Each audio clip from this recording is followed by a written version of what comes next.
What the business is, YouTube? This your boy Clarence over here at Pursuit of Freedom. You already know what it is. TC2000 is the software I got you looking at, baby. And I just want to bring to you a video as I closed in my trade on LMPX. Close it out. Oh, what are we looking at? We're looking at something else, right? Now, this video ain't going to be as long, but I will give you a little narrative to stop. I mean, and it turned out to be the right decision. I had a couple sell triggers that triggered for me, so I went on ahead and got out the stock. I was hoping that this thing would punch back up there in that 44, 43, 45 area over here where it topped out. This first time up here at 44 something. I was hoping to be able to get out up there, but a lot of times a stock won't punch back all the way to that top the first time, and I'm not mad about that because this stock is going to be an easy runner.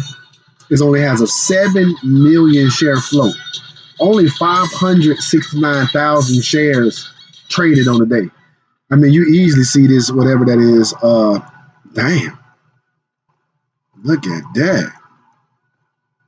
It's Talaria software application. I'm gonna have to keep my eye on them. Look at they just running 23% over the last 5 days.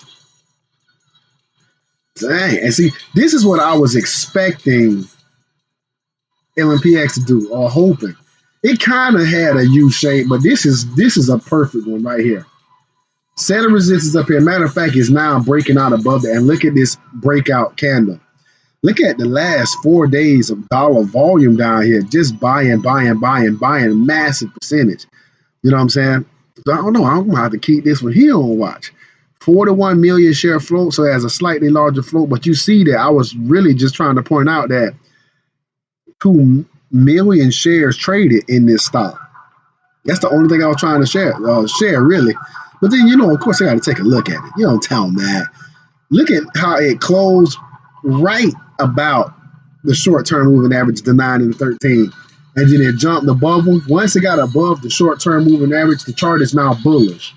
You know what I'm saying? Same thing over here. It gets above the short-term moving average, even though it's only for a few days, for a slight movement, but the chart is now bullish. Hey, I'll take that little 8% growth on my money. That's growth. But anyway, back to LMPX.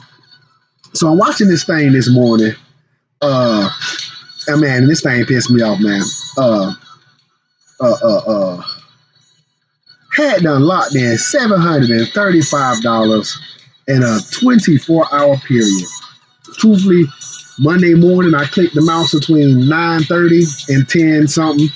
Today I clicked the mouse between 9:30 and 10. So that's about a good hour to an hour and 15 minutes worth of actual mouse clicking time. $735. The money did the work, but see, that's another thing I want to point out. Took a little bit more capital. Took a little bit more money to make it where this profit, you know what I'm saying, 700. This is going to take me all week. I'm going to have to drive thousands of miles to make $735. I did that in one day. You know what I'm saying? Trading these here stocks. This is why I feel like, man, this shit could be some of the easiest money you ever make in your life if you just learn how to get into this here game, man. It ain't too hard to figure out. The hardest part is the personal emotions, making the decisions to click the sell button. All right, so let me get to that right now. Making the decision to click the sell button. Right. So I didn't have a clue how this thing was going to close, but this is an absolute topping candle. You kind of got a tandem of them right quick. You got one right there on that day that it ran way up. And then you got another one right here. Trend reversal candles. Now, I don't know what tomorrow's going to bring, but I'm already beginning to think it's going to look like the day after the last time it gave me a pin bar candle. I'm actually kind of hoping for that because this stock is an easy mover. This was easy growth. I'm hoping to get back in for another bounce and give me some more Give me some more growth, man. Give me some more of this easy money. Cut me a slice of that cake. You heard me? But all right, so let me delete that. Oh no, we'll delete today's too. Right, so now I ain't gonna lie to you. I had a chance to get out, and I witnessed this double top. I'm finna show to you, man. Kind of made me mad. It happened so quick. You got to be quick. You got to be quick at times with these stocks. They move quickly. Right? So this is 932 over here. These are 1 minute candles. This is my screen I usually have all the way to the left. This thing is pushing up, pushing up. It came up here, all the way up here and touched this 29, like it was like 2970 something, right? And then in 2 more minutes, it came right back and touched that same area, like 2970. That's a double top right there. To me, I took that as a sign that I needed to get out. But I wasn't getting out as it was trying to top out right there. And I just want to go ahead and throw me a line up there. Kind of mark that. 2972, 2970 something, right? Let me see. Okay, yeah, so that was 2970. When I click on it, click on that individual candle, it'll give me the open, the high, and the low on that candle. Right? So the high on this third candle was 29, oh no, 20. The low was 28. So 2970 was the high on these 2 candles. 2 of them back to back. And then I had this big, then I had this big, just pullback red candle. That right there was the first spooky candle for me. That right there made me feel like, oh shit, it's time to get out. I see a big drop like that. Even though stocks have micro pullbacks, they'll pull back for 2 minutes, they'll pull back for 5 minutes, they'll pull back for 15 minutes. Let's look at a different time frame. So this thing pulled back for 10 minutes, could have got in pretty much right around the area where I got out at, and then this thing would have pushed higher. But I want to also point out that I got a time frame. Hell, it's 9:30 in the a.m. By that time, I usually have been driving for about 3, maybe even 4, 5 hours already. So, but being that I drove late last night, I drove late Monday night, I tried to eat up some of the miles that way I know I would still have enough time to deliver my load on time today. If I stayed in place until the market opened, which I'm glad that I did. There's no guarantee that I would have even been able to pay attention and catch what I ended up missing out on. But let me go ahead and get to that there, right? So the stock had this big red candle, another red candle that shot up and came back down, and I was happy to see these 2 green candles. What was depressing though is that it did not reach or even get back near this high. You know what I'm saying? The high of these 2 candles is like 28.90. I need this thing to get back to 29. At 29.70 something, I was up $900 when I was watching this account. All right, so he traded. I logged me out a little bit. So I was up $900 and something. $900 and something. I'll be able to show you that anyway. I screenshotted my picture. I took a picture of them gains, man. I had to do it. It's crazy. My first trade of 2020 is better than every trade that I made in 2019. That's a wonderful start to me. But anyway, so we hit 1, 2, 3, 4, 5 candles. This candle here is where I started to try to sell. I seen this thing stab all the way down to 26.97. I was like, oh shit. I want to lock in gains while I got them. So the stock started to come back up. So I'm trying to get out. Good thing I didn't get out then because I was trying to get out, a little bit lower. And punch down again. I see this thing just stabbing downward. Even though these are pin bar type candles, and I kind of like them at the bottom of a bearish trend, but I didn't know how far this trend was going to go. And then the next few little green candles that I got, they looked pretty weak.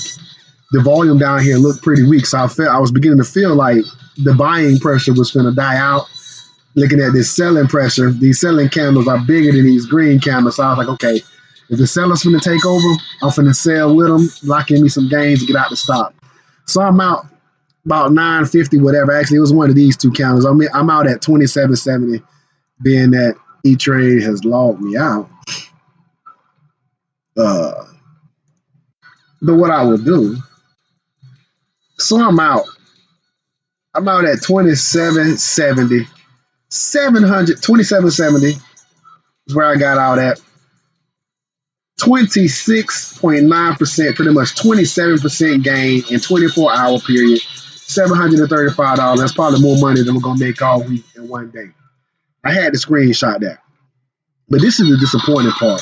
I'm gonna point out some things. Another thing too, the reason why I highlight this candle right here is because this candle was the first real sell signal. For me, anytime the stock's price is above my short-term moving averages, the 13 and the 9, the stock is considered to be bullish.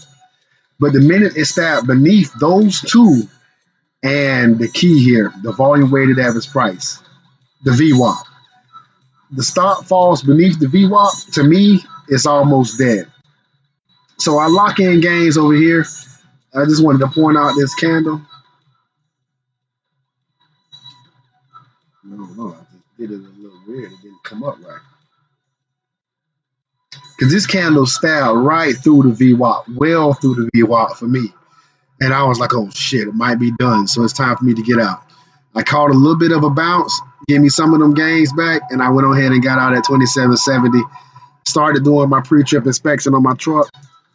About 10, 15 minutes later, I get back to see this thing is right back up near 29. And I can't tell you what kind of pissed off I was about 10, 15.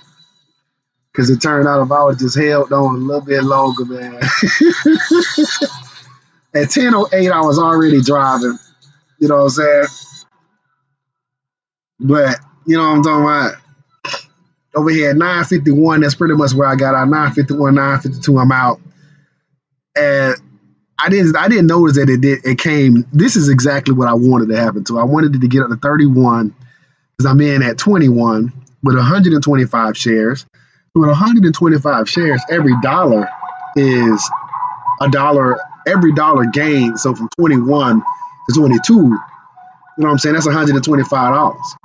So with $10, that'll put me over $1,000. That'll give me my first trade with a comma. Man, I could have been all kinds of happy. How long have I been yapping? But this thing, it came up and it went perfectly to the level that I needed. I needed about 31.70 something because I'm yeah. That mess killed me, man. No, I ain't gonna get back on that. That mess killed me, man. God, dog, man.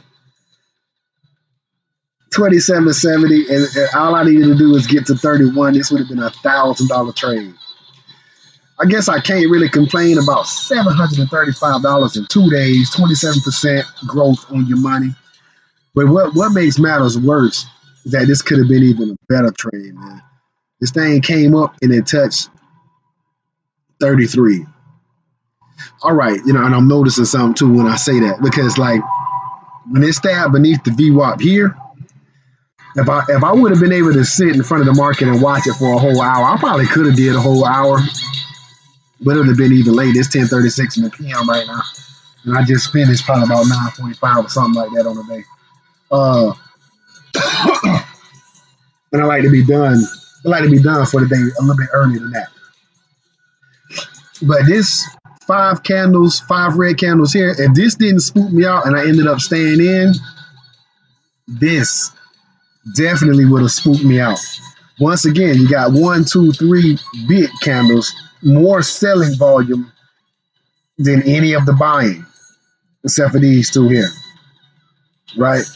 But you get another candle come down and crack beneath the volume weighted average price. More importantly, the volume weighted average price. Early get out sign could have been this second candle cracking beneath the short-term moving averages. You got to find sell triggers. The stock will tell you when to sell. You see, it's grinding right on the short-term moving averages, the 9 and the 13. It's grinding on those the whole time. I feel like I need to change the color of this chart because you can't see 13. You can't see 9 up here. But that's my 9 EMA. My 9 EMA is green. But the price action is grinding right on that, right on those short-term moving averages. The minute the price cuts beneath that's your relationship ending with the stock right there. If you're not out, if this is a day trade, right? Even on a daily chart. Even on the daily chart. I mean, being that I'm talking about it, I'm just trying to find an example. If you don't have to go too far, I can go to this very next stock, right on top of LMPX on the day. LMPX closed up only 8%. So this here, man, see, and this exactly was what I was looking for, man. I was looking for this thing to do a U and come all the way back up to this high. This Talaria Incorporated did exactly that. The stock fall started at about 1058. Stock went down. It took several months, but the stock's price rose and climbed back above that 1058. Now that 1058 works out to be a breakout level. The stock gets above that price, the stock can explode. Man, look at the candle that you get. You get kind of an explosive punch higher. Only 8% growth on the day, but that's that slow, sneaky growth. And man, looking at that, you got 4 days of slow, sneaky growth. That's what I'm looking for. Just trying to get in under the radar. See, 4 days of green candles. Look at this volume down here. Man, that's money. That's money in the bank, pimpin'. That's money in the bank. But okay. So this thing dips beneath the volume weighted average price. Now, this is what I was kind of expecting to happen back over here. Because once the stock falls beneath the VWAP, that's this yellow line, this yellow moving average that I got up here. The VWAP stands for volume weighted average price. From my understanding, is where the majority of the dollars have been spent in the stock for the day. So it was averaging about 28 there at this point. It was averaging pretty much where I got this line at, like 29.72 was the average. So once the price action climbs back or falls back beneath that, to me, the stock is dead from that point. And if you ain't out, it's time to get out. And I'm going to show you why. Look at that. For the rest of the day. And this is back at 10:30. The stock price fell beneath the VWAP at 10:30. And the stock's price never climbed back above the VWAP. And this is a hot stock right now. Didn't get back above the volume weighted average price. The volume weighted average price hung out at about 29. You see it right here. It is about this $29 area. And the price never returned. I'm going to come back up to the top, see if we can find you another example of that. So, okay, so this stock here looks to be a tad bit stronger. It didn't go beneath the VWAP until in the after hours. So that's okay. Let's look at APOP. This is a good example here. Now, this is a gapper, so it may not be. This thing gapped higher and then took a dump over the day. So that may not be the best of example. But for illustration purposes, this thing gapped up on the day, closed way down there somewhere and gapped higher, right? It still is up 69%, even though it took a dump all day. But once the price action in the third candle of the day, 9:33 in the AM, once we get beneath the volume weighted average price, this thing is done. This thing is done. Stock's price is not coming close to that there. Let's see another one.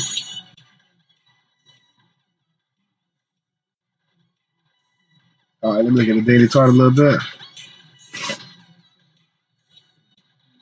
And this is a marijuana stock, this OWCP.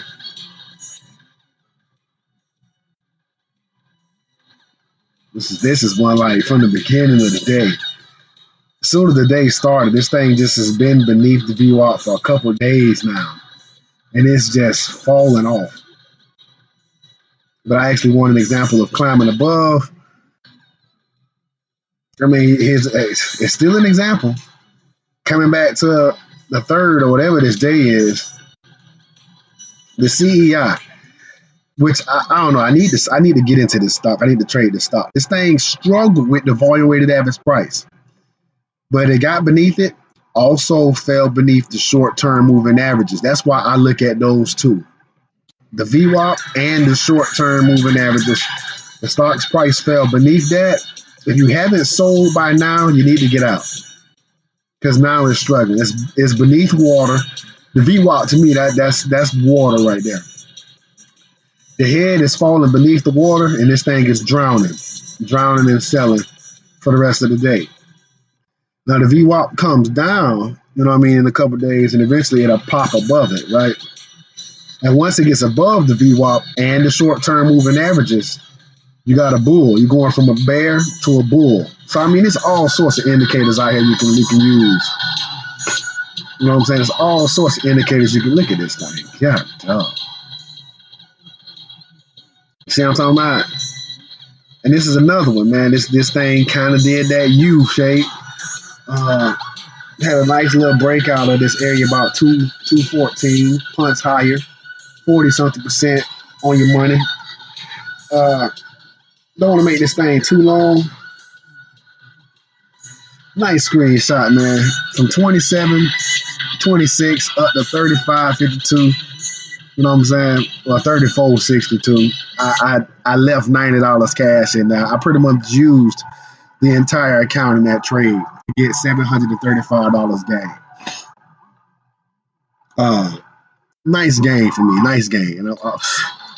Man, great start to 2020. More coming.